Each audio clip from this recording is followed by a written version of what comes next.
మతాన్ని ఆధారంగా చేసుకుని దేశాన్ని గ్రూపులుగా విభజించాలనే జిన్నా ప్రతిపాదనని మేము పూర్తిగా వ్యతిరేకిస్తున్నాం. భారతదేశం ఒక్క దేశం, ఆ దేశానికి కేవలం ఒక్క రాజ్యాంగం మాత్రమే ఉంటుంది. ఇక్కడ ఉన్న వాళ్ళందరికీ తెలుసు ఆ కాన్స్టిట్యూషన్ ని తయారు చేసే ఒక అసెంబ్లీలో ఎవరు మెజారిటీగా ఉంటారు. అలాంటి ఒక అసెంబ్లీలో ముసల్మాన్ల గొంతుకు అసలు చోటు ఉంటుందా? అందుకే 2 అసెంబ్లీల ఏర్పాటు అనివార్యం. ముసల్మాన్లు వాళ్ళ చట్టాలను వాళ్ళు రూపొందించుకుంటారు. కానీ జిన్నా, ఈ దేశంలో ఎప్పుడైనా హిందువుల కోసం సపరేట్ గా, ముస్లింల కోసం సపరేట్ గా లాస్ చేశారా? లేదు కదా. మరి ఇప్పుడు ఎందుకు? నేను బ్రిటిష్ వాళ్ళనైనా నమ్ముతాను గానీ హిందూ మెజారిటీ కాంగ్రెస్ మాత్రం నేను నమ్మను. అందుకే ముసల్మాన్లకు స్పెషల్ కాన్స్టిట్యూషనల్ ప్రొటెక్షన్ అనేది అవసరం. ఈ దేశ ముసల్మాన్లు ఈ రోజు ఎంత వల్నరబుల్ గా ఉన్నారో నాకు తెలుసు. వాళ్ళ యొక్క సోల్ రిప్రజెంటేటివ్ గా ఇది జిన్నా. ఇక్కడ నువ్వు మాత్రం ముస్లింలను రిప్రజెంట్ చేస్తున్నావని నీకు ఎవరు చెప్పారు?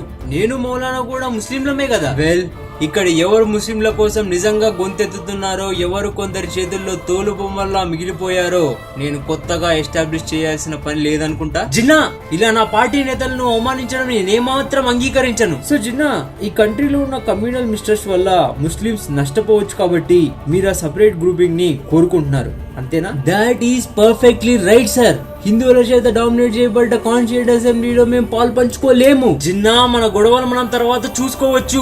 ముందు మన ముందు ఉన్న ఇండియా బ్రిటిష్ ప్రాబ్లం గురించి ఆలోచిద్దామా? తర్వాత ఇంకెప్పుడు? ఈ దేశంలో ఉన్న ముస్లింలందరూ కాంగ్రెస్ కింద నలిగి చచ్చిన తర్వాత ఒకవేళ నెహ్రూకి మేము ప్రపోజ్ చేసిన ఐడియాస్ గనక నచ్చకపోతే, it's better we will have 2 Indias, one for Hindus, one for Muslims. Hindustan and Pakistan and Princestan, Federation of Princely States. This is ridiculous. Jinnah చేసిన గ్రూపింగ్స్ ప్రతిపాదన వెనక అసలు కుట్ర ఇప్పుడు బయటపడింది. We will be not part of balkanization of this nation. India is one.